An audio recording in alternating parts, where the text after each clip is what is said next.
Majesty. Your Majesty, you must wake. She died. The Queen, my lord. Finally. Elizabeth finally died.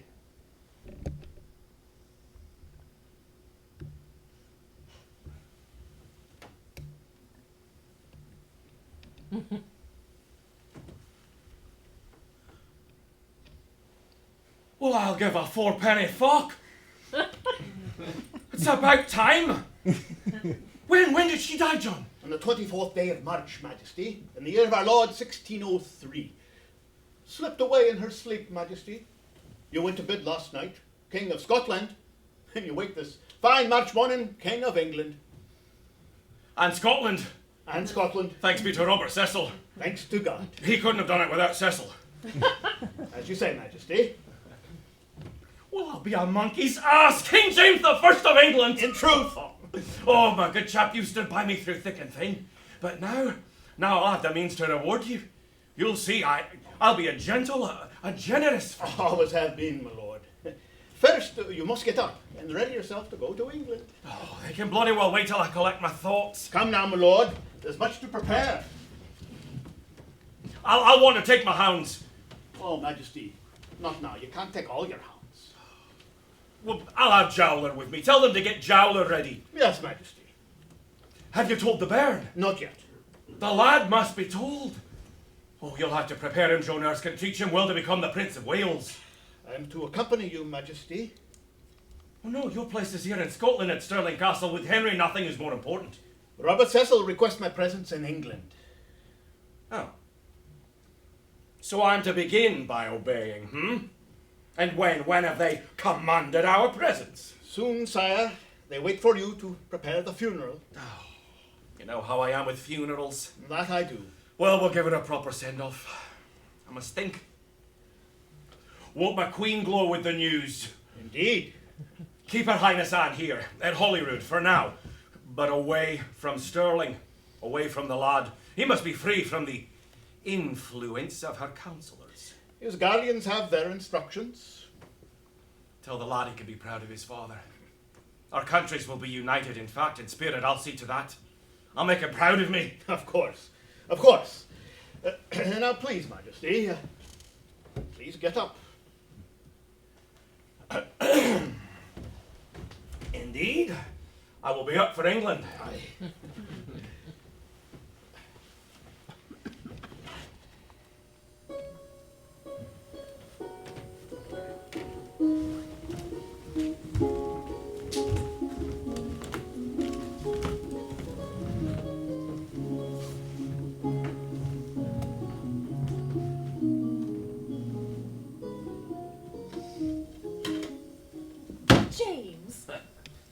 James, please. Majesty. Must you spoil my meal? You're not being reasonable. Please hear me out. This is the last decent meal I'll have for a long time. The English have no concept of food or drink. You will be well cared for. I'll be left here with many responsibilities. You might show some compassion. Oh, my Anne, I'm grateful. Then please listen. I'm not obligated to listen. You are my husband. And your king. You're his father. The reassurance is comforting. You grant me no access to my firstborn. I don't deserve your treatment. You have Charles and Elizabeth. Henry is my heir and my son. Our son? Must I remind you, I'm the one who grows round with child, who can't eat or sleep, who suffers the agonies of hell to bring forth your children. You do nothing. You don't have the stomach to come to my side after birthing when I most long for your hand and comfort. Dog's bones, woman, you were in confinement. You're confined to your library. You leave me to do your living for you. Before our first child was born, you found me fit to counsel a king. Why not a prince? Henry is to be raised as I was, without the benefit of your meddling. Henry is also a part of me. I have a right to see, a right to influence our eldest son. You'll see the boy when I damned well say so. The boy needs his mother. A mother is the last thing any boy needs, as I well know. Unlike your mother, I have never abandoned you. she was a victim. The boy stays where he is. I have much to teach him. And much I'll not have him learning from you or your priests. I can feel them slobbering for a chance at the boy. They have promised to keep silent. This is not religion, James. I speak of manners of society that you often ignore. Everything he needs to know is in the book. Oh, that little book. My lady tells me they've published it in England. Rubbish! I wrote Basilic and Doran for the boy, not for the interfering public. Calm yourself, James. Perhaps in your absence I could, only for a short time each day, Please.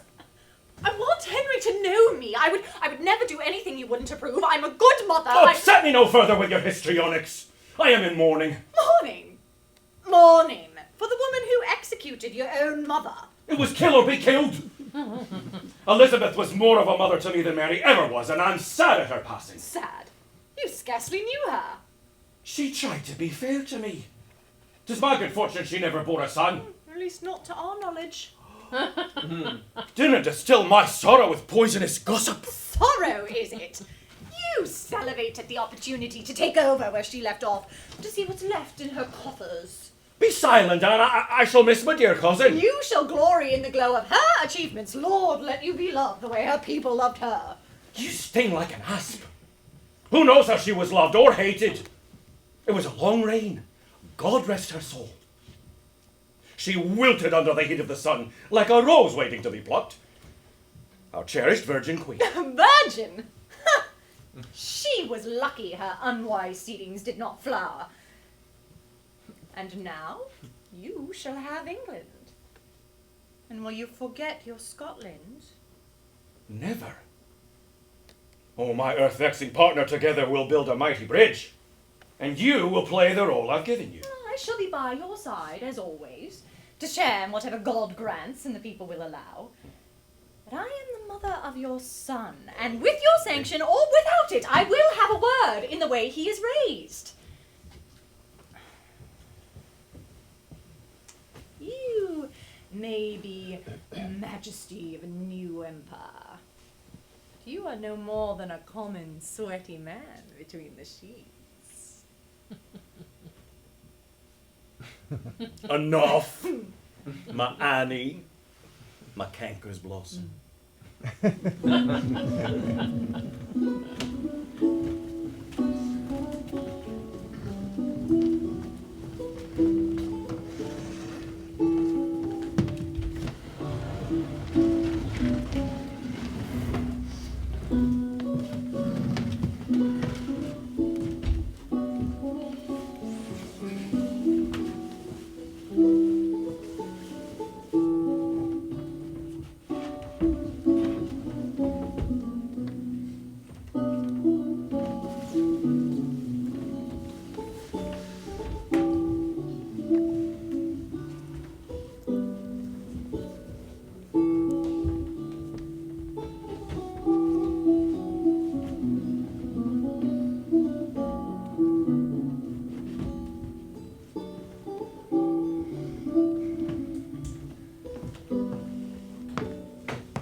Cecil, you prepare a fitting welcome for your new sovereign. It is my duty, Majesty, to acquaint you with our culture.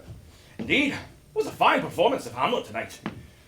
The English delight in their courtiers and knights, but they've got their share of scoundrels and villains. On that topic, Majesty, there is a matter which I'm obliged to mention. That blackguard that you met on your journey. A gentleman on the outside. A base pilfering thief within, a slimy cutpurse. But, my lord, you hanged him. He deserved nothing less. It is our custom, my lord, with all due respect, to give a man a trial before hanging. There was no time for a trial! Of course, we have much to learn. The English are dutiful and talented, as we witnessed tonight. Isn't that true, Majesty? Pray tell. Ben Jonson, Christopher Marlowe, John Donne, and well now, of course, take Shakespeare. How did you find the performance? Oh, wondrous well. His words are fit to glorify God. He puts poetry in the mouths of common man. He achieves what I cannot. Really? He hoodwinks the people. He coerces them to view life as he views it. Oh, but Majesty, isn't that what you do as well? Oh, God's blood, Joan Erskine, I use no witchcraft. I'm the guardian, the steadfast steward of their fate. But how am I rewarded? With whispered opposition or snarling retorts? If I had the tongue of Shakespeare, I might be applauded. It's as if he wrote Hamlet just for me. I'm afraid that's not. I know 'tis true, but the language, the lyricism, the significance. The man's a sheer genius. Not according to Sir Walter Raleigh. Raleigh, that fool, can have us all suffocated with the evil stench of tobacco. His poems pleased the Queen. Now, Shakespeare's words have as much wisdom as the scriptures. What was it? Give every man thy ear, but few thy voice. Take each man's censure, but reserve thy judgment. Sounds like the advice I've given my Henry. He must write a play for me. Oh, see to it, says my trusted little beagle. Cannot be done, Majesty. 'Tis treason to portray a living monarch on the stage. You know that. I didn't say about, I said for. He must write a Scottish play. Surely he'll want to meet me. It will be arranged. Many festivities are on the calendar. Oh, the hell with festivities. Time, my lord. You sound like a Puritan. Rubbish. But you accepted their petition. They foisted it on me when I was exhausted with travel. I'm betting they want you to abolish theatre. They can freeze their bollocks off before I'll close the theatre. Give them something else to silence their logger-headed mammering. They abhor celebrations. Like you, they oppose pomp. They want only to meet their new ruler. They want to know you, my lord. To know me? No one knows me. What, shall I take down my breeches and show them my arse? Your Majesty! We can shock them, Robert says, will give them a taste of Scottish splendour.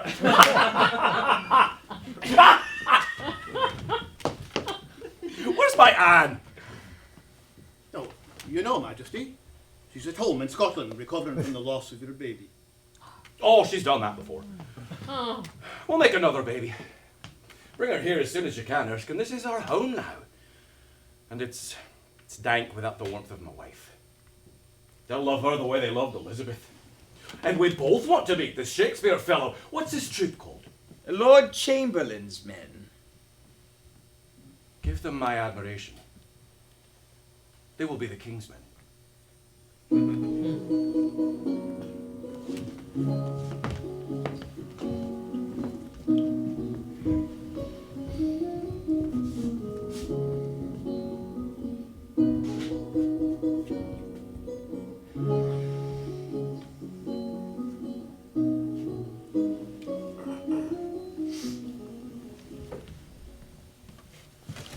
Queen Anne, Your Highness, it is an honor to greet you, but you were not expected Oh, we to... made excellent time. Indeed. Now, tell me where he is.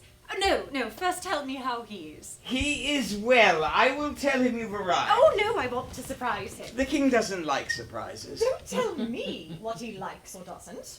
If I wish to surprise the king, I will not be dissuaded. I was told explicitly the king is not to be disturbed. I am his wife. It is my duty to disturb him. Do you dare? Milady, His Majesty gave me strict instruction. And I, your queen, give you leave to leave at once. But nothing. Inform Erskine that we have arrived. The journey left Prince Henry hungry and irritable. The prince travelled with you. Occasionally the king listens to me. As you must. Now off with you. Do as I say.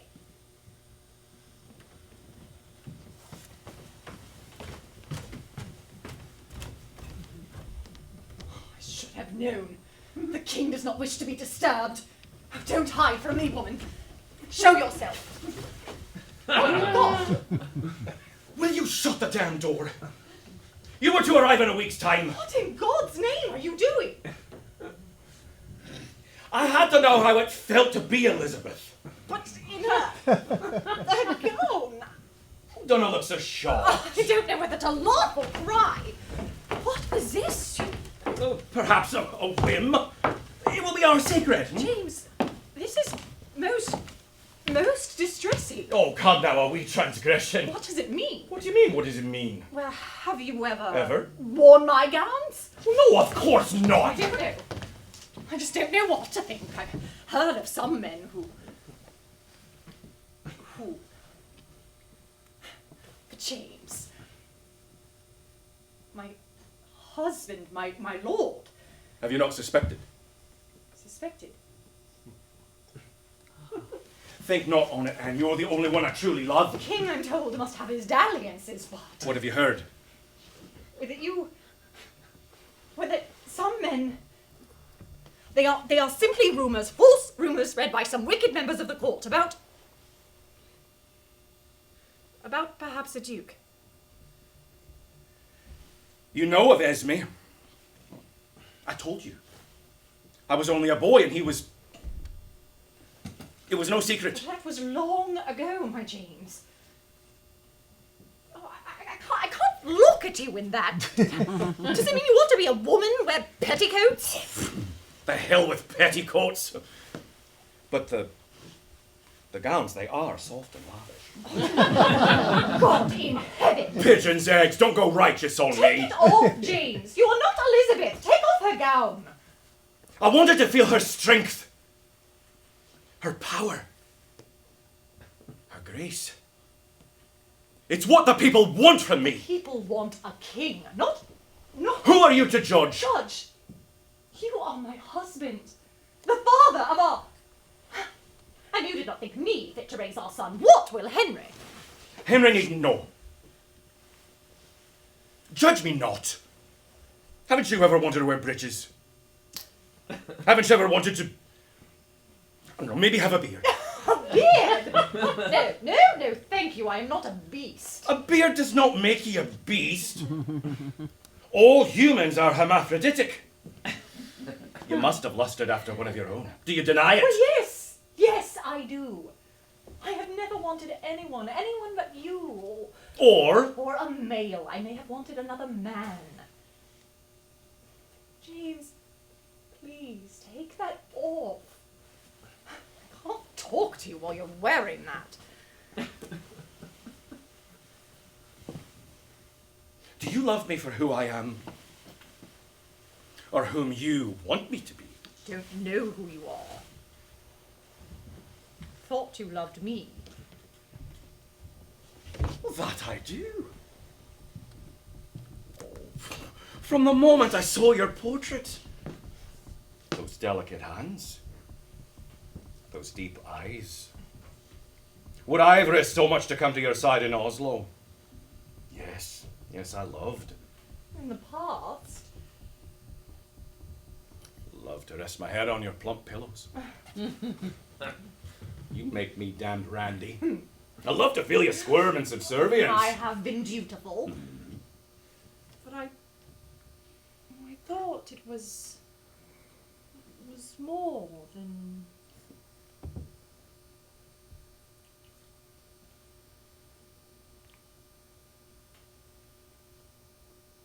And it is.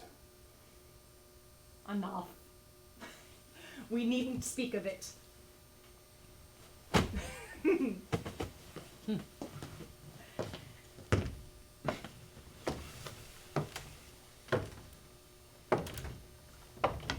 thought you were a pious man, a man of religion. I am that. But what it says in the Bible. Rat's bones. I know the Bible better than anyone. But James, Majesty, the Bible decries the evils of sodomy. Sodomy, is it? And who's to say? With all due respect, my lord, what you do is not natural. I am the king. By divine right I rule. And if it feels natural to me... What? If what feels natural? To lie with a man. To care. To enjoy to love a man. Not that. Not to lie with. Men have been put to death for. No. No, that's not natural. I am the king. And if I say it's natural, it is!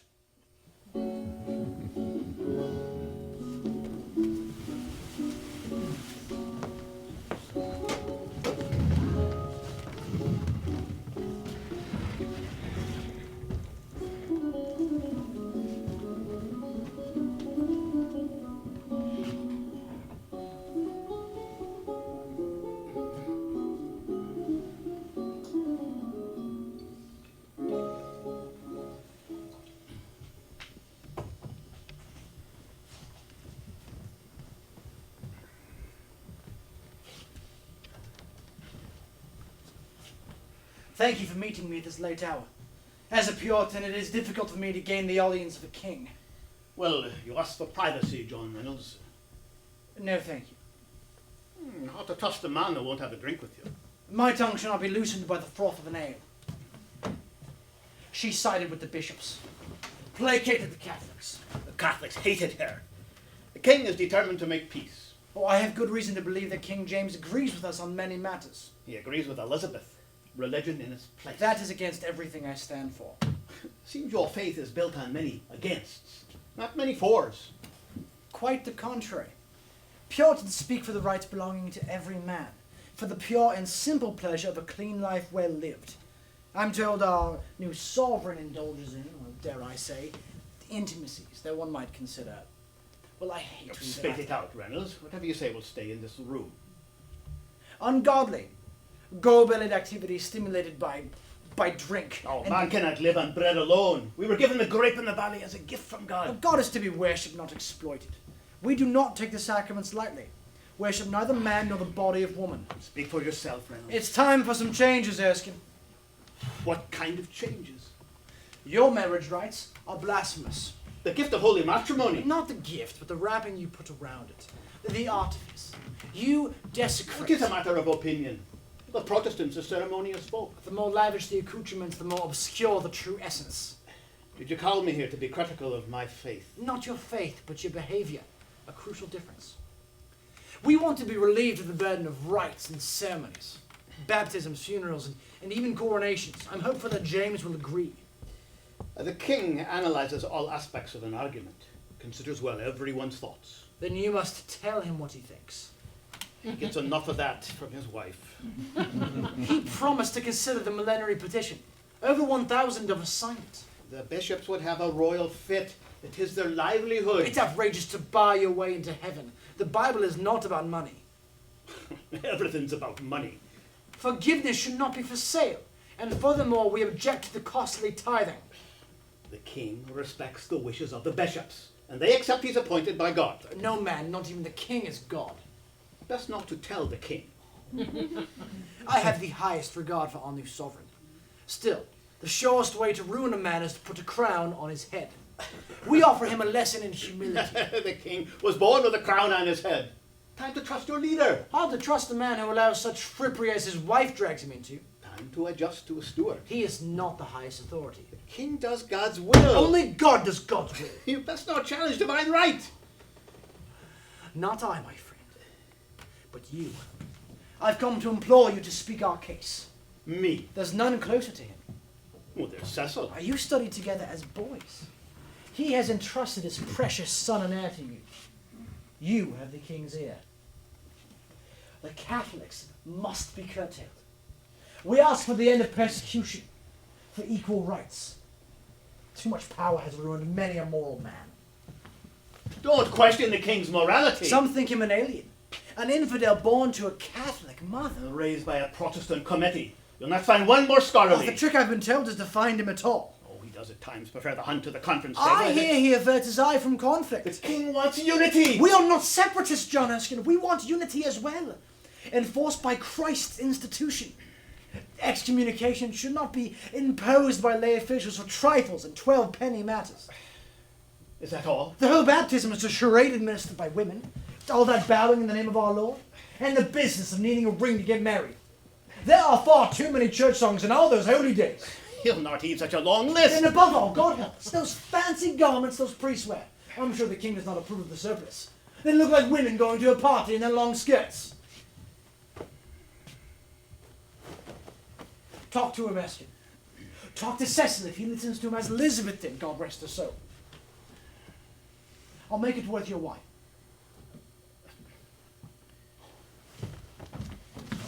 Surely we pray to the same God.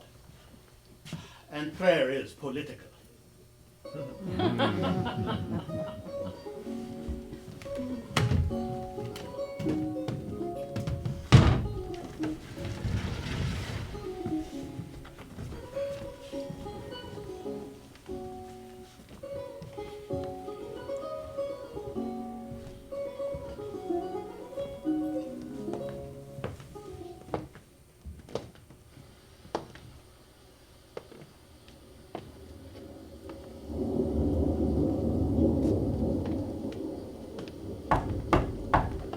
Door's open! Enter, you fool. Have you found the hound? Yes, Majesty. Turned up with a message round his neck. A message.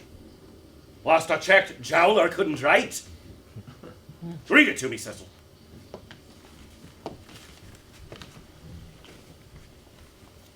Good Master Jowler, we pray you speak to the king, since he has no ear for us. He prefers the company of his dogs to Parliament. Got that right! What kind of jackasses tell me how to rule? I don't know, sire, but your council hears a good many complaints about your... About my what? Your many hunting trips, sire, and the farmers, they also complain. I thought they wanted to see their king. Yes, sire, but not in a flash, ruining... spoiling their crops. They should consider it an honor. One farmer threatens to bring an action of trespassing against you. You tell that popinjay to go piss up a rope! I'll hunt when and where I wish. Now, is that all you came to tell me on this miserable day? No, sire. It's the Puritans. They grow in numbers by the minute. Their accusations can be heard throughout the court. They argue over the damnedest details. Surely they're gonna be ignorant enough to think that I'll accept their notions of predestination. No, sire. Then what is it, Cecil? Speak up. They want an audience with you. Their leader, John Reynolds, is filled with a passion for his cause. Filled with piss and vinegar. Erskine insists he's a scholarly gentleman. He has been eager for you to return from the hunt. He waits outside your door every rainy day. He probably prayed for this bloody weather. You tell him I hunt witches, pagans, and Puritans. I had hoped, Your Majesty, if it would please Your Majesty, that you could have a word with him. Oh, God's blood, do I have to listen to the whines of every idiot? And why does he coerce you to speak for him? Erskine said you had a geography lesson scheduled with the lad. That's just it, Majesty. If they can't present their views to you, they want to talk to Henry.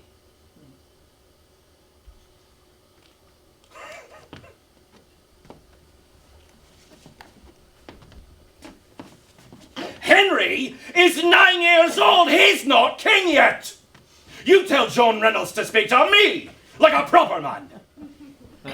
Yes, Majesty. When?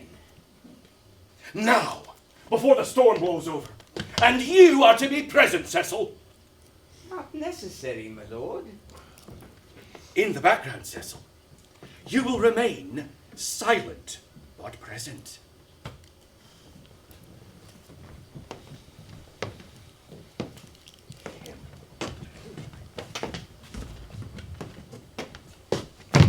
Be seated and state your case, my man. Oh, but I couldn't, Your Majesty. Couldn't what? Be seated, sire, unless you, of course... Oh, maggot pies, Reynolds, I'm the king. I told you to sit. I prefer to stand. Most gracious Majesty, we pray to the same God, a God I daily thank for giving us a king with a compassionate heart. I understand there have been public invectives. Mindful of the Scottish Presbyterians. Indeed not, most divine sovereign. We are not factious men nor schismatics, but faithful servants of Christ, like yourself and those loyal to your majesty. I humbly pray that you relieve us of our grievances. You give voice like a learned man who does credit to Corpus Christi. The petition, your majesty.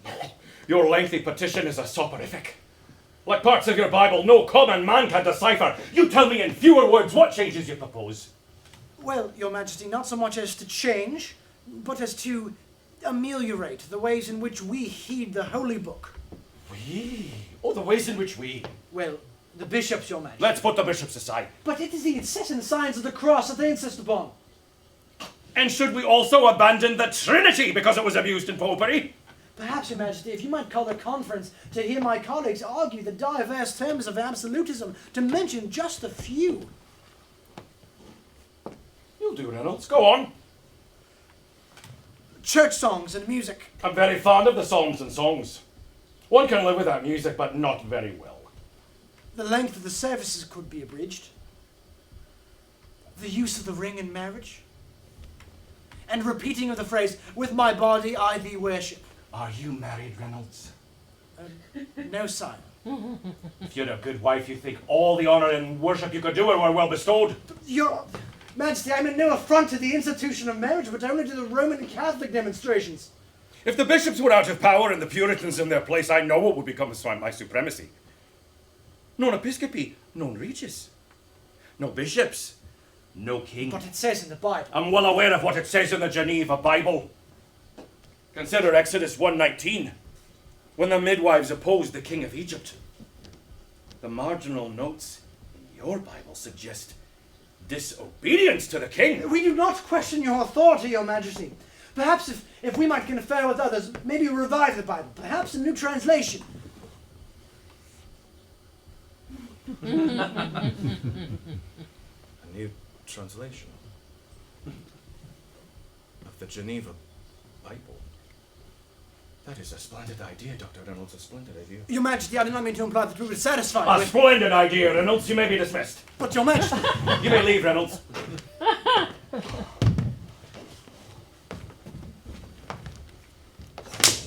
What do you think, Cecil? He is dedicated, ambitious. He's a witty fellow. Oh, about as witty as a dog's breakfast. We've got work to do. Best not tamper with the Geneva Bible, my lord. It is revered by the Puritans. Oh, it's a dreadful translation. We've the opportunity to show that God is a poet.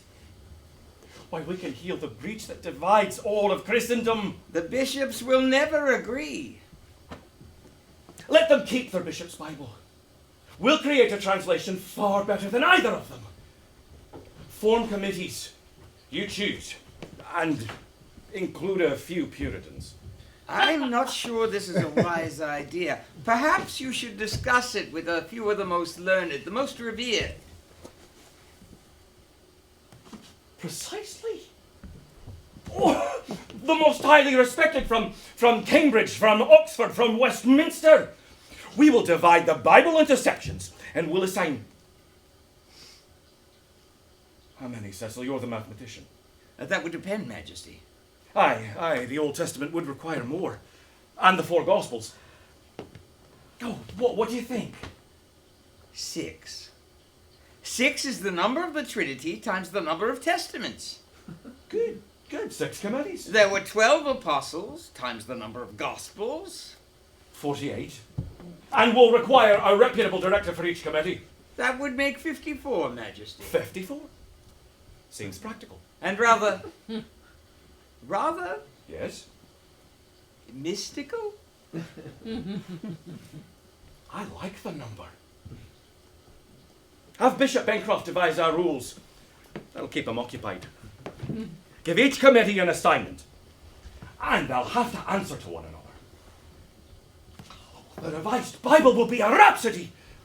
We will be unanimous in our approval. I rather doubt that is possible. O ye of little faith.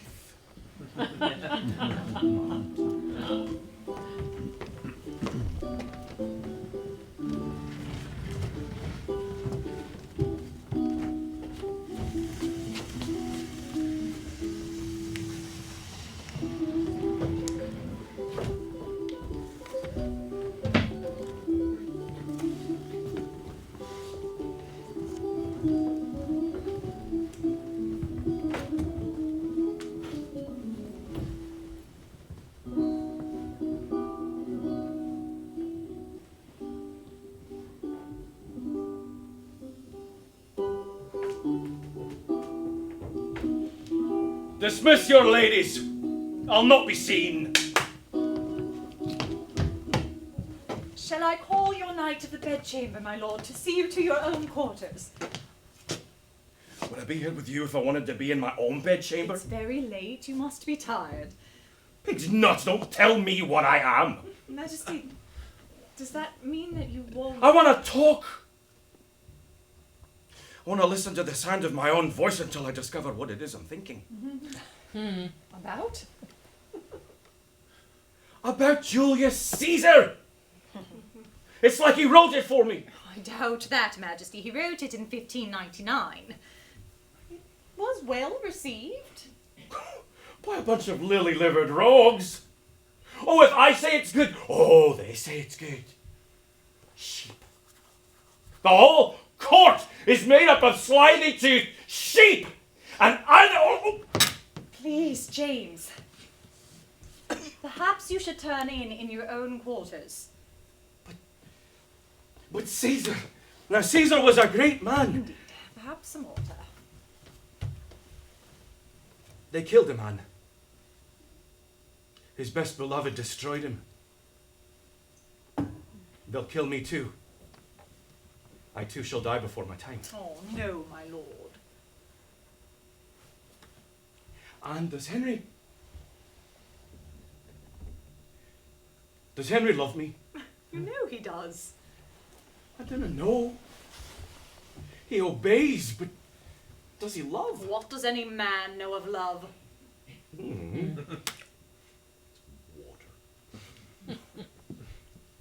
But now Caesar refused the crown. He was human. As human as you, plagued by human frailty, by hubris. A great man? Or was he only posing as a great man? What makes a man great? Are you asking me?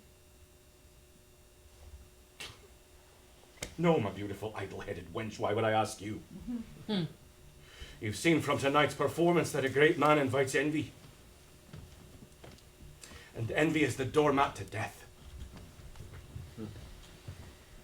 Caesar was a man with a conscience. It's me to be more. I was ordained by God to be great. And does greatness beget power? Power? Power is granted by God and accepted, or not accepted by the people, and the people are a bunch of idiots. Greatness is abused when mercy is divorced from power. Wisdom without compassion is useless. But compassion without wisdom is foolhardy. Your strength is in your intellect, my lord. Your power... You are a virtuous man. You suffer a lofty ambition given to you at birth. Rex est mixta persona cum sacerdote. My lord. A king is a mixture of a person and a priest. A Caesar! Caesar died for his ambition. But I'm not ambitious. I didn't live only to die. Well, then what? To abort the Tudor legacy.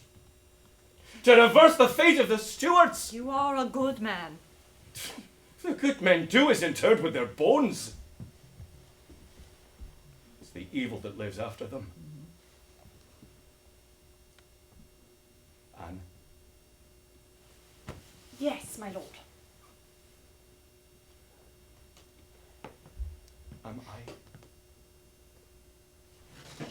Am I evil?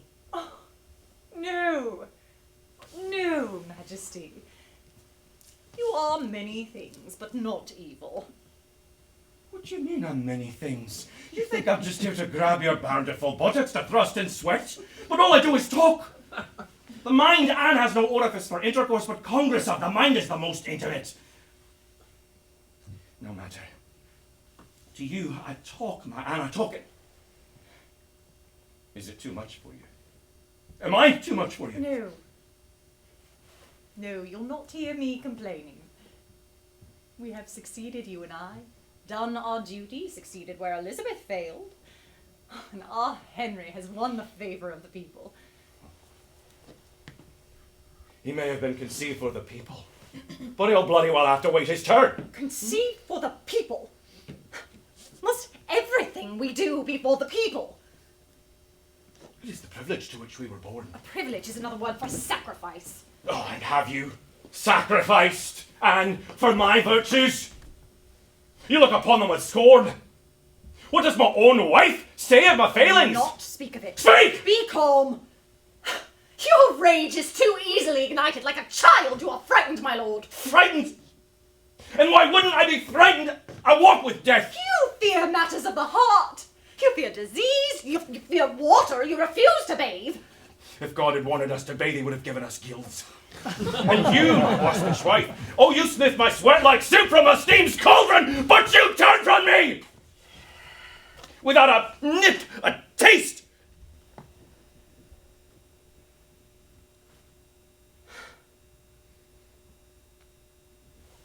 My dear James, the taste of you is delicious enough to cancel the smell. Last night, we watched the stars. Tender moment. You held my hand, and I believed I was your queen. Not a consort, but a queen. And then we saw a fiery charge, the same that many common folk marvel at. I was in awe at the gift from God, but you shivered. it is a sign. Sign? When beggars die, there are no shooting stars. The night before my mother was brought to the scaffold, a comet seared the Scottish sky. Coincidence. You must dispel such disturbing images. Those are the very ones you cannot dispel. They told me of her bravery when she met her maker. She wore scarlet petticoats as an affront to the Queen. And her dog. Oh, her poor betrayed hound ran madly back and forth between her severed head and her bloody bosom. The silent yard echoed his bootless yapping at the deaf gods. That was a death without dignity. You will not be. You will never. Didn't Ruthven and then Guthrie try to kill me? We are rid of them. And there will be others, and anyone with an ounce of brain would be fearful. And I've yet to leave my mark. All the years in Scotland we barely held the blackguards together. But now Hampton Court, a conference. Assignments have been made and we're about to begin, and that beginning will assure a proper end. My lord, of what do you speak? Oh. You'll find out, my turtle dove, in due time. If the signs are propitious and my enemies weak, I shall make a mark before...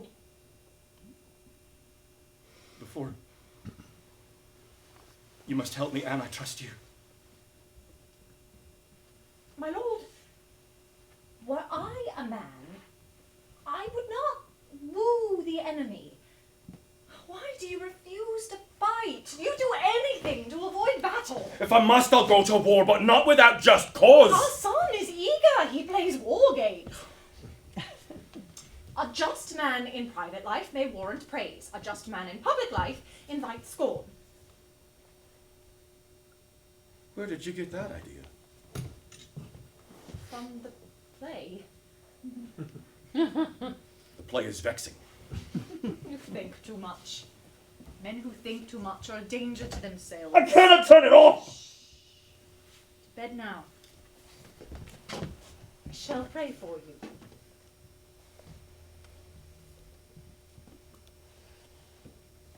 Keep your prayers secret.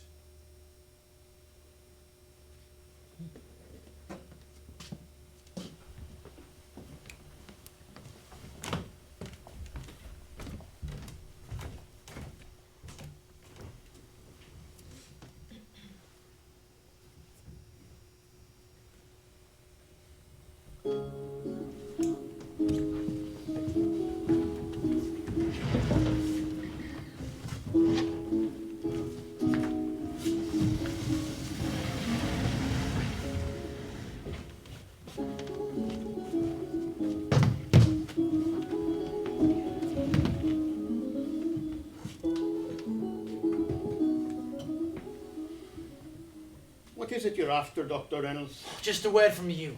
He won't listen to me. He wants to include the very stories we have banned. Blasphemous tales of incest and adultery. He wants to include the lusty adventures of David and Bathsheba. The king wants a Bible for the people. He has claimed more than once, these are the very parts the congregants will relish. And lead them to believe that God turns a blind eye to seduction, violence, murder. Oh, they are tales of human vulnerability. They encourage lascivious behavior. He intends to tell this whole story of Ruth and Boaz. The one about the mother-in-law. Who instructs the young widow to go in, lieth down, and uncover his feet. Seems harmless. The feet in biblical Hebrew is not feet. Who knows what those Hebrew version intended, those heathens banished vowels. Their filthy tales must not be translated into gentle English for innocent eyes to peruse. What other stories would you suggest omitting? Certainly erase the rape of Dinah. Rape? And the mass circumcision that followed. Oh, you don't say. Oh, that sounds ghastly. Precisely. That's why I count on you. Oh, I don't think I could discuss circumcision with King James. I look to you to influence His Majesty. For the sake of the young prince, he will listen to you, Erskine. What would you have me recommend? That we eliminate the Canticle of Canticles. Song of Songs, it is the king's favourite part. Overtly erotic. And the women portrayed are... Yes, what are they? Sexually adept? They are powerful, prophetic, conniving. Compassionate, loving, beautiful. We must preserve the beautiful, the obedient, and remove the objectionable, the suggestible. It is all in the translation now, isn't it? One of our French colleagues claims that translations are like women. If they're beautiful, they're not faithful. If they're faithful, they're not beautiful. The Bible gives everyone something. And are you and I, are we to use the same Bible? We are. Then we must revere the same passages. Share our bread with the hungry. Take the wretched into our homes. Clothe the naked. Love our enemies. Love. Yes, you Puritans, you love God. No. But you hate your neighbors. No, Erskine. We choose our friends wisely. At Hampton Court, we are at a decided disadvantage. The king has chosen the committee with great care. Oh, you mean Cecil has chosen. And we are underrepresented. Four Puritans and 50 others. Look how many deans and bishops. I need a friend. Will you speak to the king? Oh, I see little of him. Seems my usefulness is outdated. But you remain close. And you know his fears. Fears? That we Puritans know what haunts him. Well, the king is not haunted. I speak not of witchcraft, but of his own mother. His mother was a queen. Indeed. A queen who married the man who murdered her husband. The father of James. A father who was drunk and debased. Speak not of it. The good Lord knows the path of James to the throne was slippery and slanderous. The king is reconciled to his heritage. He is a man with an eye to the future. He is a man pursued by the relentless realities of his past. But we Puritans are willing to forget, to forgive. The king does not need to be forgiven. He has much to accomplish. We will see.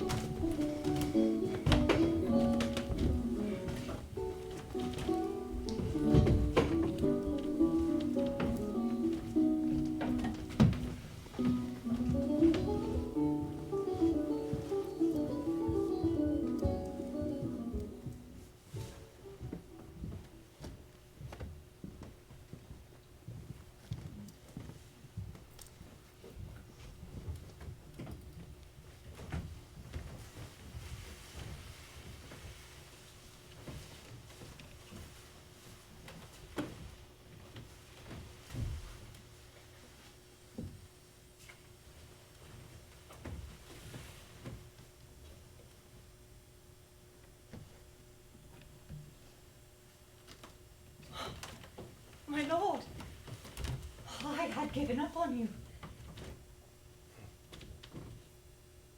You're You rarely call for me. I came. Thank you. You were about to... Where are your ladies? I've dismissed them.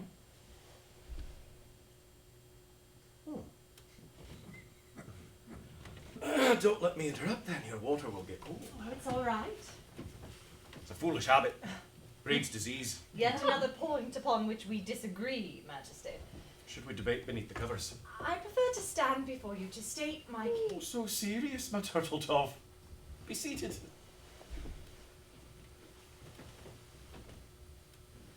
Why did you send for me?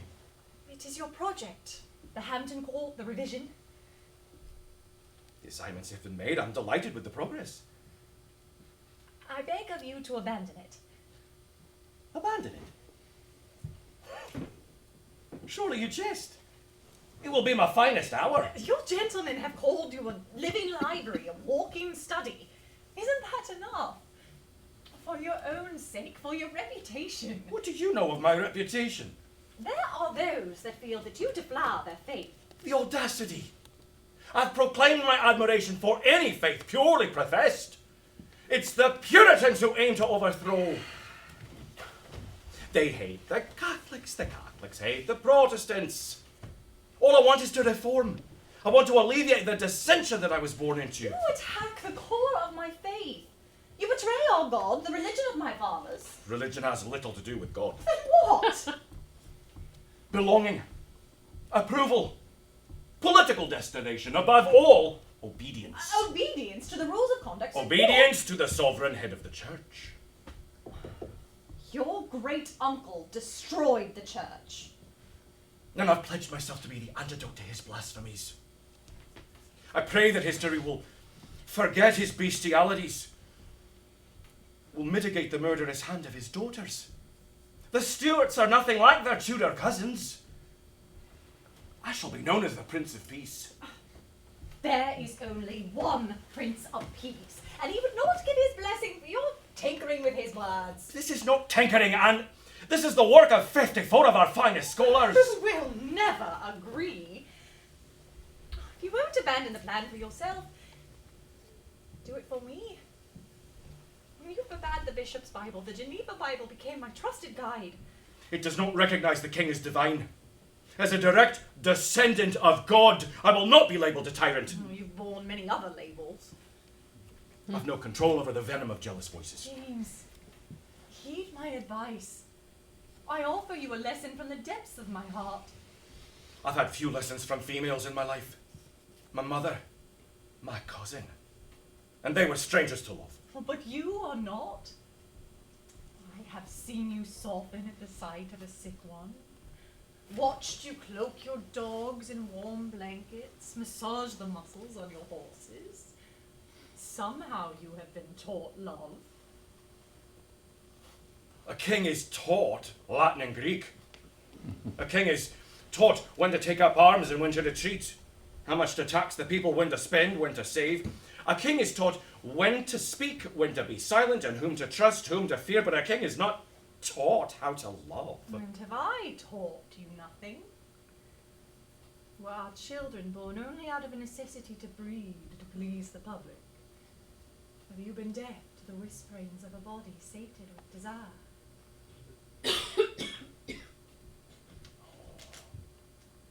My sweet Anne, I do love you.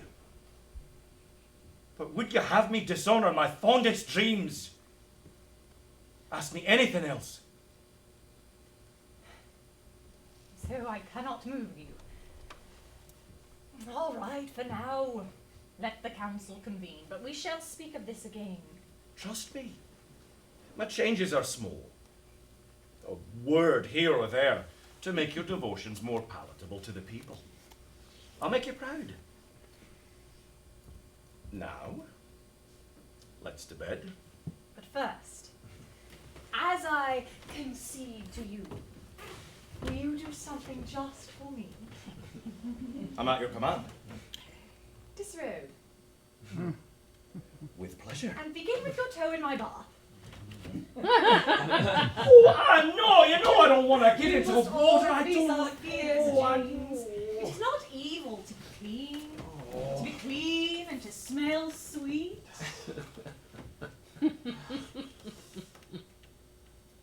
Oh, it's still warm. Oh, get in, I'll help you.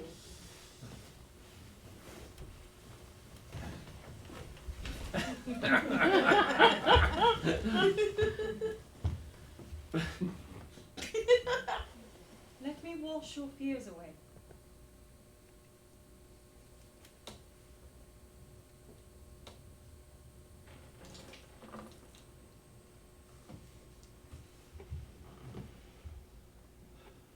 Wash away the memory of Topcliffe's heinous tortures. Yes. And wash away the deaths of Catholic priests. Wash away the blood of Mary Tudor, the debauchery of my mother, Vanities of Queen Elizabeth. and all the evils that I'm heir to.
Enter.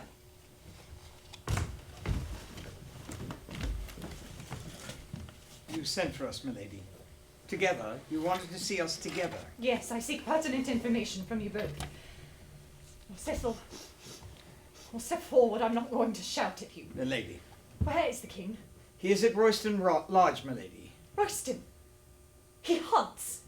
He hunts when his newborn child dies. He is ill, your grace. Too ill to Oh, travel. but not too ill to attend his precious committees. I believe he's due to Of return. course.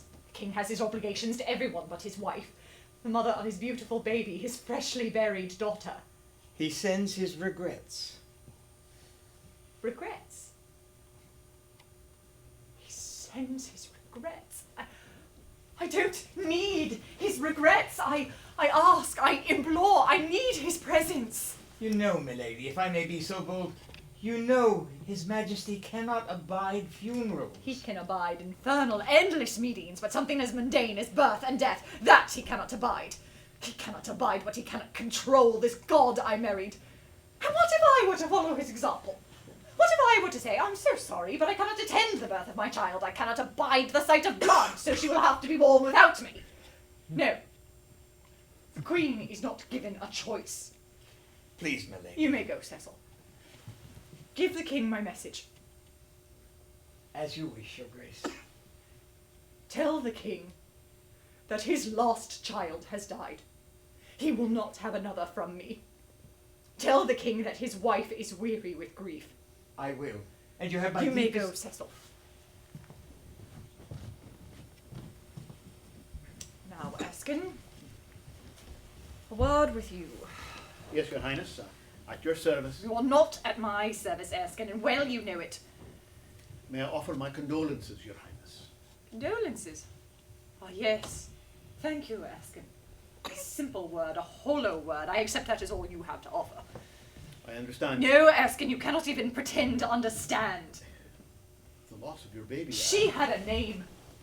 Not simply baby, and certainly not a loss. She is not lost, my little Sophia. She is dead. Named for a highly revered queen, she could have been one too, I know it. My blood sang in hers. She was born a Dane, fair skin and soft blonde hair. Sophia. Her name was Sophia. Now, tell me, how is my son? Oh, he is well, my lady. He is well. He should not be well, Erskine. His sister has died. He should be well. And where is he? Where is Henry? I suppose he is playing tennis. No, he's with the others, Your Highness. The others are younger. He is heir to the throne. He cannot afford the luxuries of childhood. I pray you are not raising him to be without sympathy, cold as a stone. He was sad to hear, Your And has Grace. he no tongue? Can he not speak to his own mother? I thought we had agreed he should be taught proper respect. Could he not do me the honour of his presence at the funeral? The king feels funerals are too disturbing for a lad. And what is a king if he cannot be disturbed? I apologise, Your Grace. He believes his sister's in a better place, with the angels. Better place. Who can say what is better? We must have faith, my lady. Faith. I do. My faith is not prescribed in that book your king meddles with. My faith is beyond prayer, beyond words. I fear, my lady, you have experienced such loss before. Indeed. And each child that goes to her grave reminds me that I commit the crime of surviving. Perhaps God called for her. Not my God. What kind of a cruel God lets a woman grow big, bursting with life, would have her suffer the agonies of an inferno until her anguished breath ignites another's? What kind of a God would place the needy infant in her mother's arms? Let her smell the sweetness, feel the satiny touch, count the tiny fingers. What kind of a God lets a mother hold her newborn and then after only one day grab her back? What kind of God would so abuse the righteous claim of mother? Not my God. Not mine. I don't want Sophia to be in a better place. I want her to be a girl, not an angel. She was born from me, to me, for me, my little Danish daughter, and she is gone. Gone forever. Oh, Your Highness, I am sorry. So sorry. Yes. Thank you, Erskine.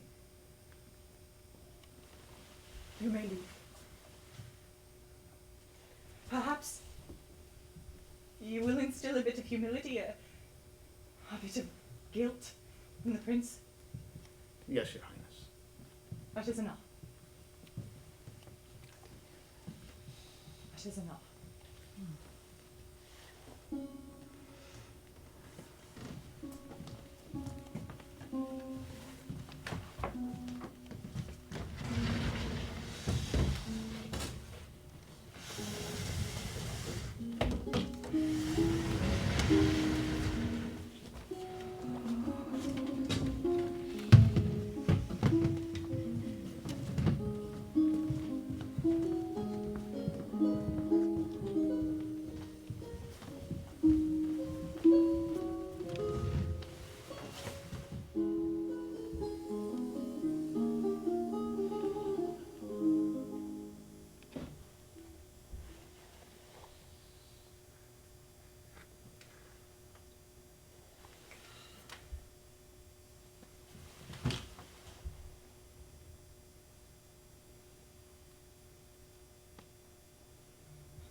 You were good to wait for me. Did I have a choice? I bagged a beautiful buck. I wish my son had seen it. Your sons are not hunters. Where's the lad? To bed, I told him I would give you his regards. Regards swim with leeches. Henceforth I'll have the bairn dine with me as I wish. Now I am famished and dry. Cook is warming your dinner. Would you rather wear a feed bag around your neck like one of your mares? Then you wouldn't have to worry about bothering with the civilized manners of the court.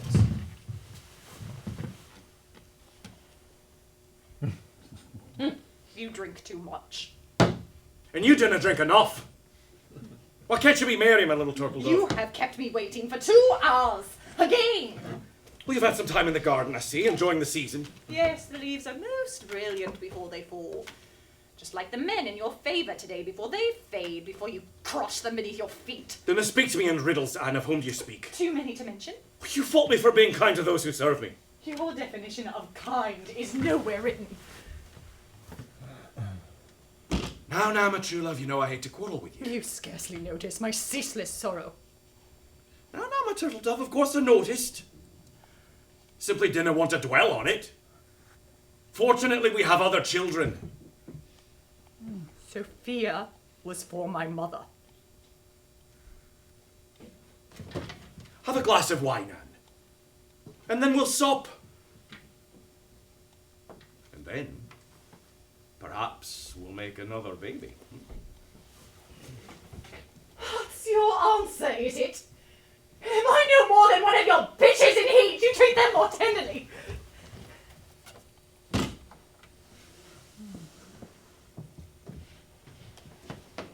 When you were ailing with child, I sent in acrobats to entertain you. When you shot one of my dogs, I mitigated your guilt with a diamond necklace. I spared no expense in keeping you satisfied. What more do you want from me?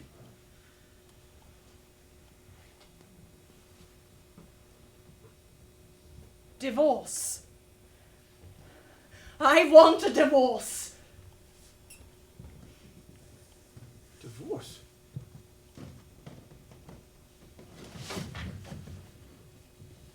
Divorce? You! Infidel! You ungrateful, motley-minded wench! You didn't divorce the king! There is precedent. Your great uncle. I am not my uncle! I didn't discard the ones I've loved! There have been times when you have wished me dead. Never! When you thought to behead me or lock me in the tower. Outrageous! You do me wrong, Anne. I would never stoop to use violence as an antidote To what? to problems. Misguided perceptions. Our differences are small, Anne. And as for divorce, you can spew the idea out your ass.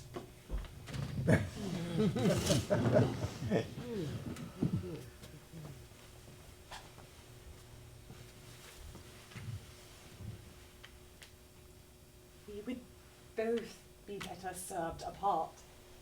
Better if I didn't suspect what you were doing every moment. We have already given the people what they want from us. It would be best. Then tell me what's My best. concern is for the children. They are aware. But what do you accuse me? I accuse you of nothing, my lord. You are a confident, intelligent, and determined man. Aye. But you ignore Charles and Elizabeth. My children are well provided for, as are You you. have given me a good life. I am grateful. Well, you should be. You are generous to a flaw. That I to am. anyone in your court, but But what? you reject. You ignore. You contain me. Contain. You busy yourself with your books, which you do not discuss with me. You never share the agonies of the present moment. You know not the meaning of now. I am who I am because of my past. It is my God-given obligation to create the future. There is no present moment. I have you to create the small nows. You offer scant reason for divorce, Anne. All the slimy vituperous tongues will be wagging. They do already. You seem not to care how you besmirch my reputation and your own. How dare you? I dare because I am your wife. No one else will tell you the truth. Oh, what truth is that? Your infernal infatuations. This time was one too many. This time. The young. The very young and handsome, very handsome lad that you rescued when he could not stay upon his own horse. You deride my compassion for a fallen youth. Does that warrant Latin lessons every morning? Latin with a thick Scottish twist. He shows great promise. So next he'll be knighted and pleasuring you as a gentleman of the bedchamber. Be silent, Anne. You gift him with costly baubles, everyone knows. Robert Carr is a deserving young man, and a refreshing change from the commands of my 6 companies. You might take your refreshment within the family. Oh, God, praise the thought, in the marriage bed.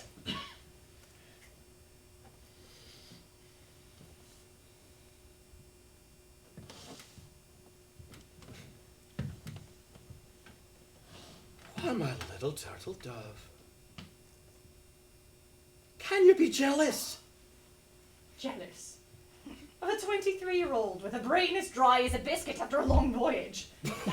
How can I be jealous of one who is incapable of giving you issue? I dare not even think what you do with the boy. You elevate him beyond his reach. Does he obey you? Be silent, Anne, you're a jealous woman. I can speak of your dalliances. I am discreet. I do not cavort with my own kind. My lord and master, you outwit me by far. If you took a woman as a lover, I would accept the challenge as sport. I could snarl and outsmart her. I could destroy her the way a cat devours a mouse. But what am I to do with a mere boy? Oh, my little turtle dove, one might think from your colourful protestations that you love me. I do. God help me, I do love you. Then we'll not speak another word of divorce. I cannot live within your allotted space.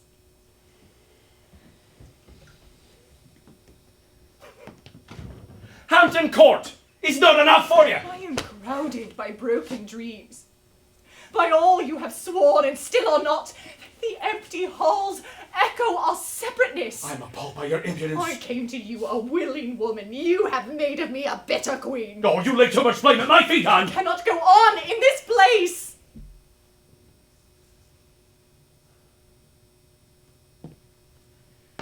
Place? Is it place?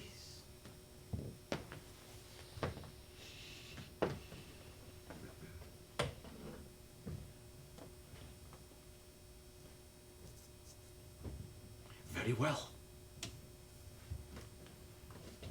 We will live apart. But before God and man, we are still wed. And no one can put that asunder.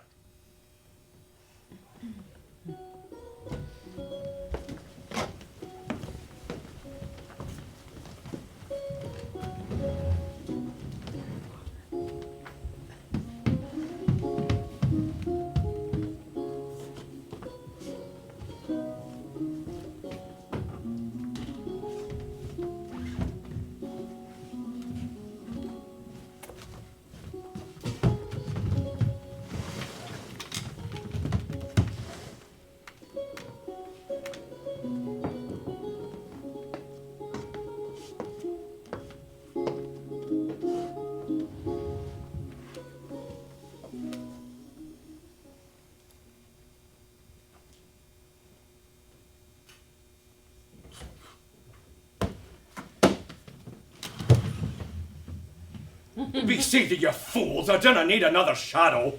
We seek only to assuage your spirits, Majesty. Spirit be hanged.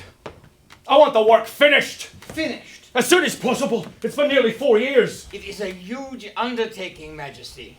And if it goes on much longer, it will be my undertaking. We are trying our best, my lord. Well, your best is not good enough. I want the work finished and printed. Yes, Majesty. The committee does not malinger, my lord. Every day, every hour is fraught with relentless discussion. Detailed, delicate debate. Save the alliteration for the page, Cecil. Shakespeare has written 5 plays, while my dedicated committees dawdle over every phrase. The work they do is exhausting. Anguished. Anguished is it? This work should be the joy of a lifetime. It's a privilege and a rare pleasure. And like any pleasure that brings head to heart, it must reach a climax. And then relax in fulfillment. Fulfillment. Oh, you wouldn't know, Reynolds. No one is ready to relax, my lord. They strive only for excellence. Each word brings new arguments. They strive for accuracy. They should strive for simplicity. That's always the most elegant. We are devoted, your highness, to the word of God. And God, I assume, as an Englishman. Our goal, Majesty, is to remove the mask that conceals the truth of the written word. Oh, the devil take the written word. The Bible is meant to be spoken. To hear it should be euphonious. If it sounds right, it is right. Yes, Yes, Majesty. Like a fine wine. We must breathe in the bouquet of the Bible Swish the words around in our mouths before swallowing. Each sentence blended into the entire intoxicating experience. Do you object, Reynolds? With all due respect, Your Majesty, I do take exception to your metaphor. Perhaps an inspiring rather than intoxicating experience. We have heard many fine suggestions just yesterday. My colleague, working on Hebrews 13:8, felt it should be Jesus Christ, yesterday and today the same, and forever. Listen to your own voice, man. Where's the rhythm in it? Play with the syntax. Jesus Christ, the same yesterday, today, and forever. Isn't that what I said? Better, Majesty. Oh, hell's bells, gentlemen, of course that's better. The Bible is meant to be spoken. It's meant to be received by an eager congregant who may or may not know how to read for himself. I've appointed men from the most prestigious of our universities. They needn't argue. They simply need to think like the common man. Like the brethren out toiling in the fields, they too deserve poetry. We are trying, Your Majesty. And you are capable of succeeding. Oh, consider what the committees did with Corinthians 13:11. I understood I had cared as a child. I had a child's mind. As it was. But now, after their able polishing, when I was a child, I spake as a child. I understood as a child. I thought as a child. But when I became a man, I put away childish things. I imagined as a child. I was affected as a child. Now that's poetry! Poetry that transcends the original! But you cannot... We didn't ask you to destroy, merely to take a good book and make it better. Now, I never sanction my committees to create. We're not inventors. We translate. We make it ours. So that, as Tyndale suggested, the scripture becomes a light, a shield against adversities. And as Tyndale said, let there be light. That's all I ask. Now, finish the work before I expire!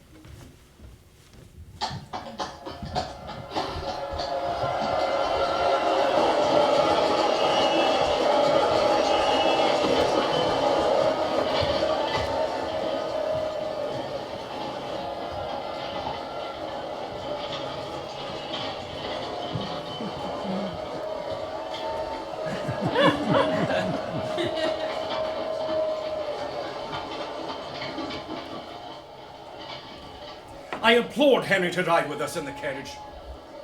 He should be with his parents on his day. The day he becomes the Prince of He Wales. chooses to be in the open. His choices are often risky. That's why they love him. Their love does him no good. I haven't seen you in many months. You look pale, my lord. Have you been keeping well? We've been working like a logger-headed lout. Another book, I understand. In Latin and French. It saw publication. It did. And was it happily received? Your half-faced Pope outlawed it. The Duke of Florence burned it. The Duke of Savoy refused to receive it, and Henri of France, supposedly my friend, said that book writing is not a fit occupation for a king. Could say my little book caused quite a stir. Piss on them all. He is so handsome. He has gained many friends. Like Sir Walter Raleigh. Our son has a mind of his own. He wishes you to release the gentleman from the Tower. And I suppose you've given our son the audacity to tell the king what to do.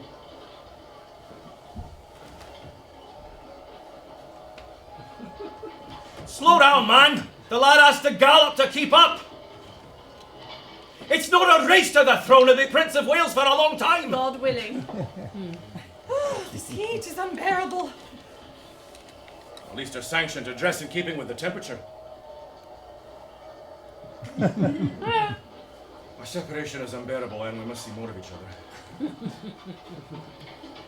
You're looking lovely, you've scarcely aged. I work at it. Your frequent fancy salons are the talk of the kingdom. Greenwich House is the scene of much hilarity. You managed to be a gracious hostess without my assistance. Oh, dear Majesty, you are never available. Henry often attends in your stead. He gives my guests laughter. So you've said. The people prefer the prince to the king. The Bible cautions us with stories of kings overshadowed by their progeny. Henry has no desire to diminish you. You and I have finally balanced one another, James. He is the product of your intellectual discipline and my social grooming. This little celebration emptied the coffers. I became king of Scotland without all this pomp. The people deserve a royal event. Well, the people don't pay for it. Henry's got your wild extravagance. He sweats beneath that ermine cape he insisted upon. It suits the transformation of a boy into a man. The man should keep the boy concealed within his breast. Henry's become too It's ostentatious. impossible to please you. Not so, Anne. Having you beside me again is rather pleasant.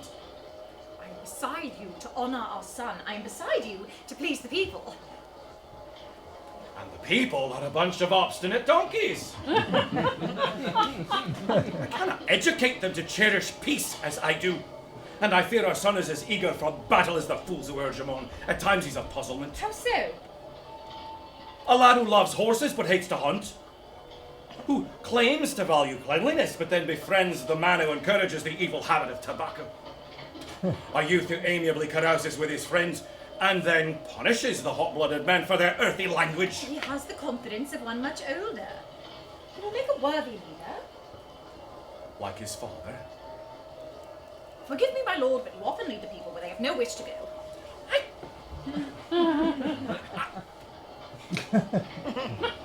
What kind of ill-bred maggot-pie slang is that?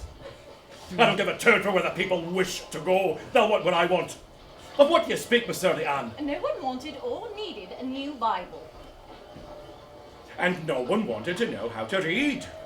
All right. You give the people ideas, but what they want is action. You make them feel old and weary with responsibilities. Do I now?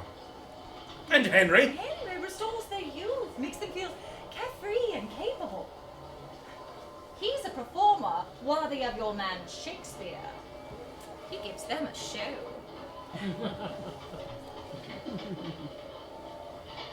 Slow down, man!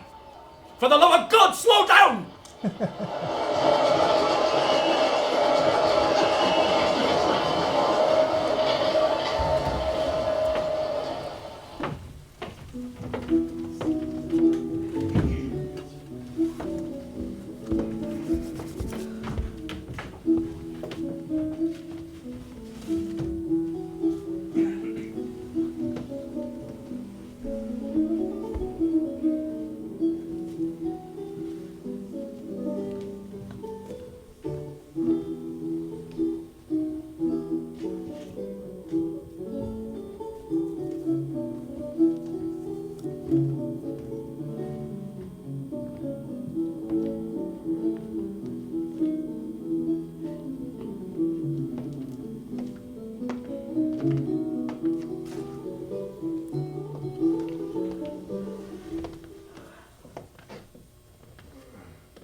Shite!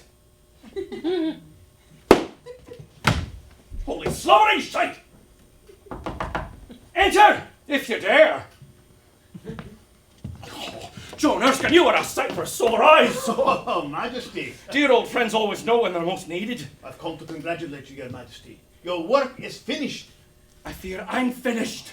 Surely you are pleased. 'Tis a disaster. They'll have their day, the Puritans, damn lot of them. Give them an inch and they'll take a mile. You got on well with poor Reynolds. Aye. God rest his soul. Now he was a horse of a different colour. Played his part. 'Tis true, but now the rest of his company and the Catholics who bitterly hate one another, they're comrades in victory. All I wanted was to unite.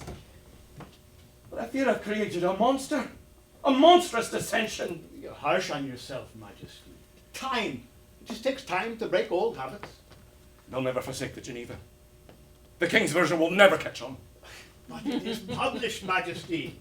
After all your years of hard work, it is at last available. Oh, you should be proud. Proud? Proud of the toad-spotted chapters riddled with mistakes? No two are alike. Look, oh, in this one. Oh, this one. It's written Judas when it should be Jesus. Oh, Lord, I'll never be forgiven. As bad as that. Oh, do you know the Ten Commandments, Erskine? Oh, everyone does, Majesty. And Moses, that canny, stuttering Jew, what was it he proclaimed? I don't know the exact words as you, Majesty, but... Good thing, too, or you'd be sick at the heart as I am. It says right here in Exodus, thou shalt commit adultery. Not, sire. I believe you mean not commit. But it says to commit, they forsook the not. Your committee? The printer. Didn't he publish your other works? Well, indeed he did. And I trusted him. No, I shall be the laughing stock. Oh, dear Majesty, never. This one. Oh, you'd think they'd know the difference between bowls and bowels. The difference between he and she. Enter. Oh, Robert Cecil, if you've come to chastise me, you can turn right around. I've just come from Barker, Majesty. He is most apologetic. Apologies be damned! That motley-minded man will take back all of these foul books. He'll take them all back and reprint every last one. They're meant to honour the long hard travails of my worthy companies. With all due respect, my lord, we have no funds for a new printing. Slobbering piles of shite. He can find the funds. It's his fault. He claims it isn't. Sabotage. That's what this is. Earth-vexing sabotage. It's his fault for using Catholic print setters. All I wanted was to bring peace, but they insist on war. Well, if it's a battle they want, we'll grant it. Barker is most contrite. He aims to please you. Oh, it's a plot. It's yet another plot against me. This one more insidious than the gunpowder. It says here, in Psalms 119. Oh, what it should read. The princes have persecuted me without a cause. The clay-brained workers have written, the printers persecuted me. If that's not an outright confession, I'll eat the blackguard words. Oh, Cecil, I depend on you to right this egregious wrong. It takes money, Majesty. I cannot get blood from a turnip. He is to begin again. He will recall every last error-ridden Bible. And he will be fined for his carelessness. Now go, Cecil. Yes, Majesty. Cecil is unwell. Would that I could help you, my lord. Oh, but you can, Erskine. You can convince Henry that his father's not an idiot. Oh, I'm sure he doesn't I think cannot become a joke to my heir. You must counsel him. But, Majesty, I've had little contact with him in the past 2 years. He has chosen his own advisors. One never forgets his first teachers. Your influence has been imprinted on his mind, and he always loved you. Now, I didn't want Henry to see the Bible until it's been amended.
Oh, my dear comrade. You cannot die. We all die, Majesty. It's part of life. But I need you, Cecil. You will be fine. But people think I'm a fine failure. They're a pack of donkeys. Bible's made me a laughing stock. We all need to laugh.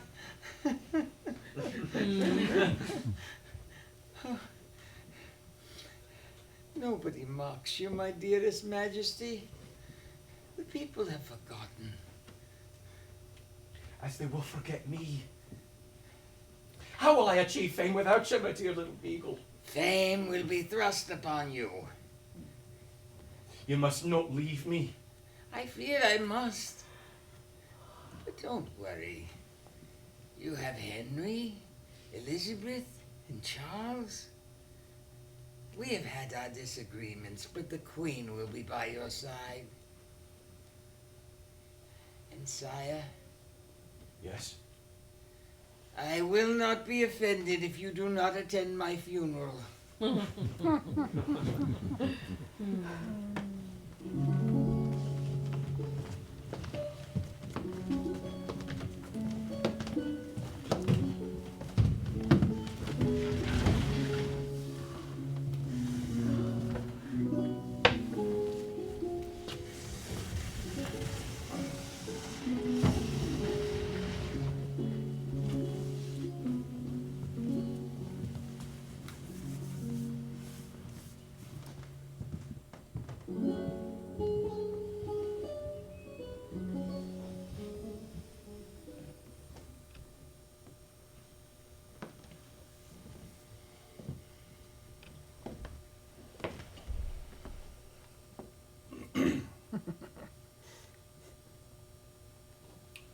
You are looking rosier than ever, my lady. Thank you, Majesty. And have you been keeping well? Quite, Majesty. But we must see more of each other, my lovely Anne. What is it you want, James? I've missed you, my queen. What do you need? You're still a skeptical, suspicious... I know you, Your Majesty. I've not been well. You are unwell when it suits you. My days are numbered. All our days are numbered. Blasted Anne, have you no sympathy? It's been well over a year without a word from you, and now, your project is complete. The King's version is in the church. You must be pleased. The translation's a failure. All of them, the Protestants, the Puritans, they all prefer the Geneva just as you suggested they might. Perhaps in time. Never. It will never be widely used. But that's not what... What is it? Our son. Charles? Don't vex me. Of course not. Charles is studious and obedient. He's nothing like his older unmuzzled brother. I am at a loss with Henry. I share your concern. He missed the last banquet, and you know how he loves a feast. He is becoming a brazen-faced rascal. He boldly denies my wishes. You must use your mother's love and wisdom Do to... I hear correctly? You ask me. You ask me to influence after all these years, after you forbade me. I was wrong. I thought he should be raised as I was by committee. But now it's like a Greek tragedy. Or like Saul and David. He is breaking me. My lord, no one breaks the king. The lad cannot be contained.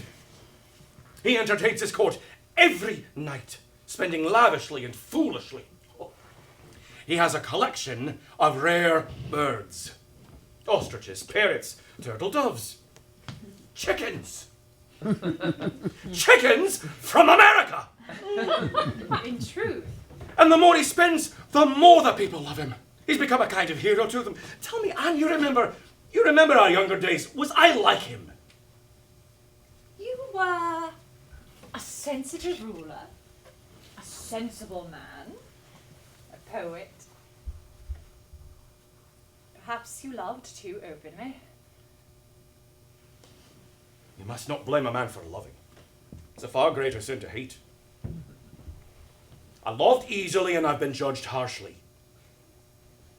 But now, Henry, Henry refuses to consider matrimony. He listens to no one, except perhaps you.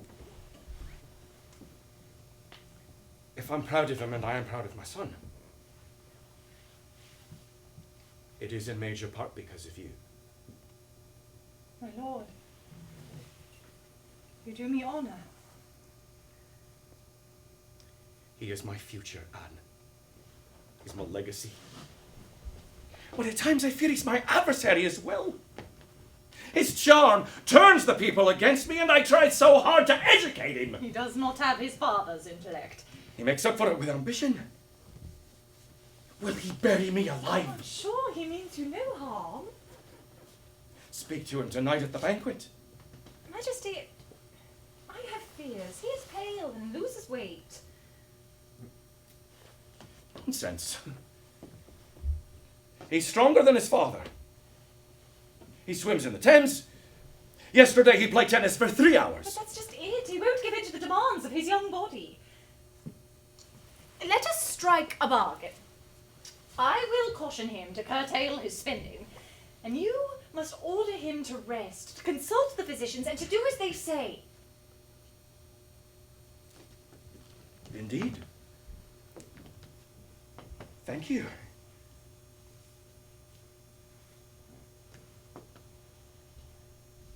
Thank you, my lovely Anne.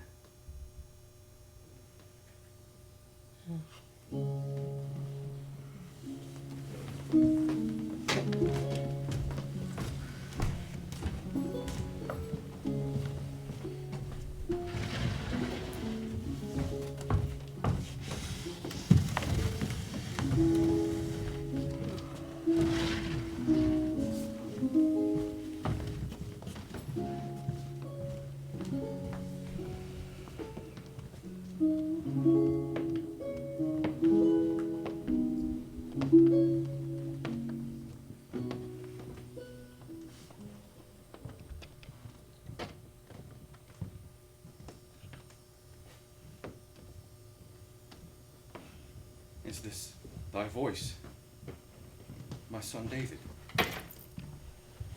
For thou art more righteous than I, for thou hast rewarded me good, whereas I have rewarded thee evil.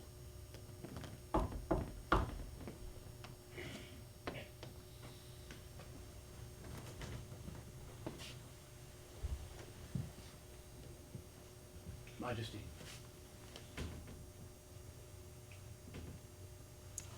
What brings you to my door at this odd hour?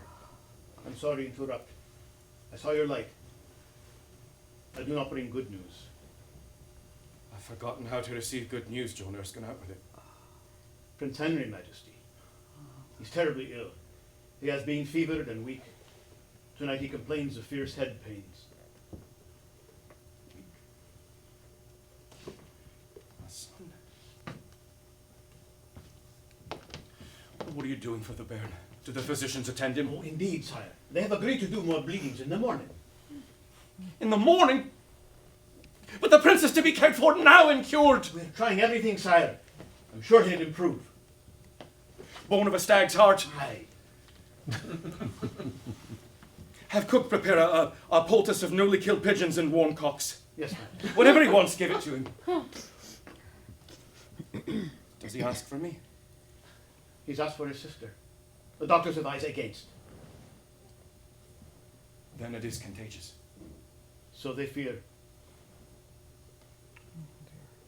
Tell my boy I'll look in on him. The Queen is with him. The Queen? Against our advice. You must not run the risk, Majesty. I shall see my son. And John, Yes. he will not die. The prince will not die. I will not allow it. And the king.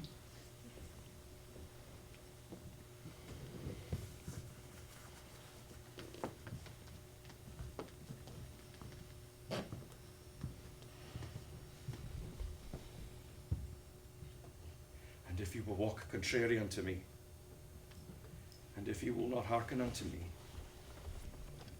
I will bring 7 times more plagues upon you, according to your sins.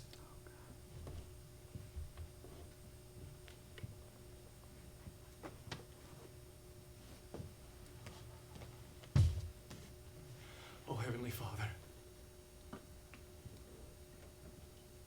have I sinned? Is it a sin to love? No! No, not I, Henry. You ask too much. Take me, Lord, you ask too much. Please don't take Henry. Out of the depths I cry to you, O Lord. Lord, hear my voice, let your ears be attentive to my voice in supplication. Do my sins merit such punishment? Blessed art thou amongst women, and blessed is the fruit of thy womb. O God, who called me king before I had voice to reply. Father of all fathers, do you deny me my progeny? I've not the strength to survive. My muscles are stripped of their sinew. No! Not my boy, my firstborn! Oh, child of mine, so cold, so grey, so still. Oh, God! Do you dare? Do you dare deny me my progeny? You cannot take my Henry. Is this how you reward my obedience? What can be redeemed of so pure a doom? Is the root of hope anywhere in hopelessness? O God, who called me king before I had voice to reply, I know you not. I praised you in the sanctuaries of Scotland and England. But in my heart, I know you not. Our Father, I will rule as you which bid. art in heaven, But I no longer hallowed be thy believe. name. Thy kingdom come, thy will be done.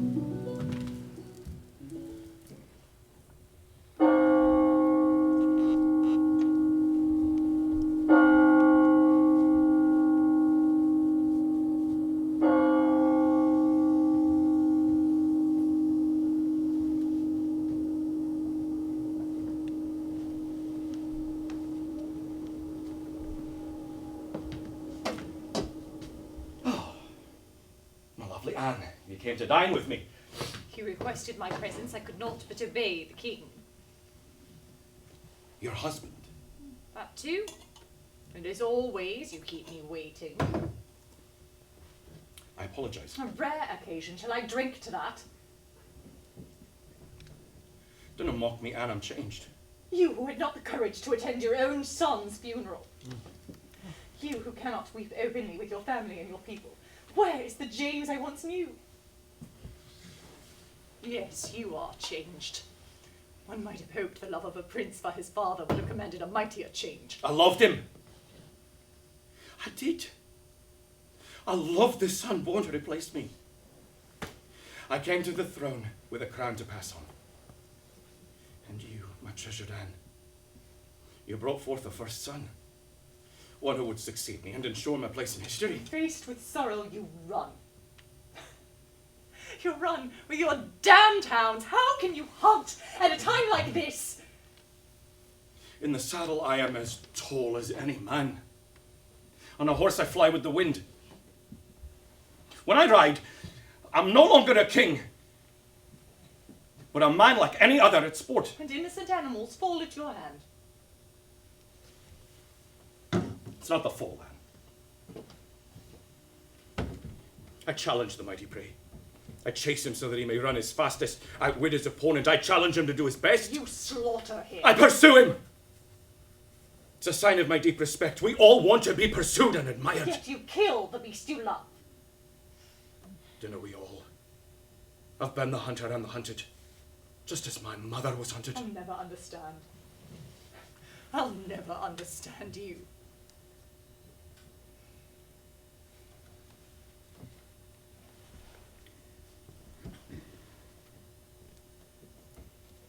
Still we are entwined, you and I. You've seen me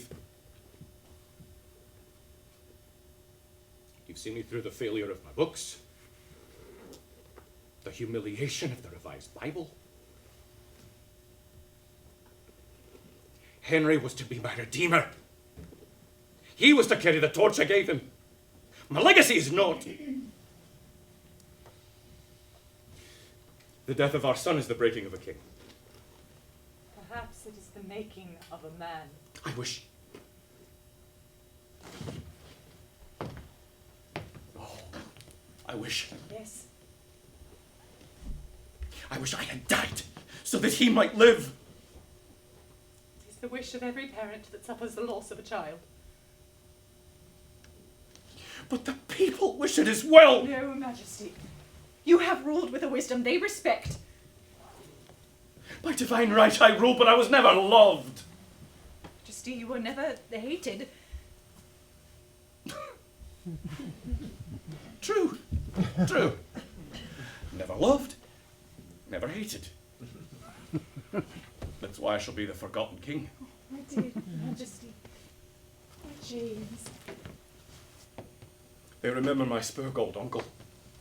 Cruel tyrant with many wives. They remember his bastard daughter, with her conquests and her lily-livered vanities. But I who have kept them out of battle! They have already forgotten me.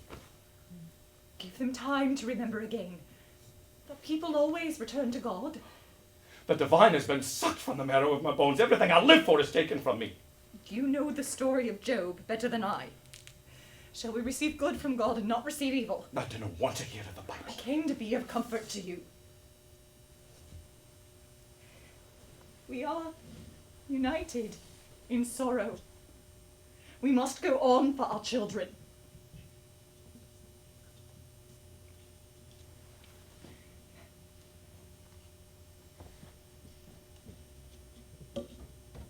I do not know where to start. Without the prince who laughed and danced with them so I didn't have to. Henry was to be my success. When I look at Charles, all I see are my own failings. Everything I lack. It's in his face. It's in the nosy berries in his books. It's in the staggering gait of his swollen feet. You must help him. You must begin again. I am old, Anne. I am old and weary. You must. Is that what kings do? That is what fathers do.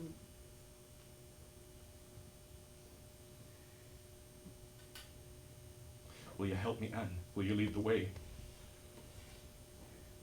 We'll begin by giving him faith.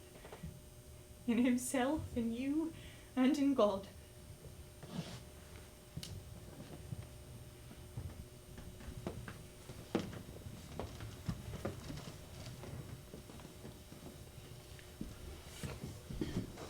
I have lost my faith. You may give him your Bible.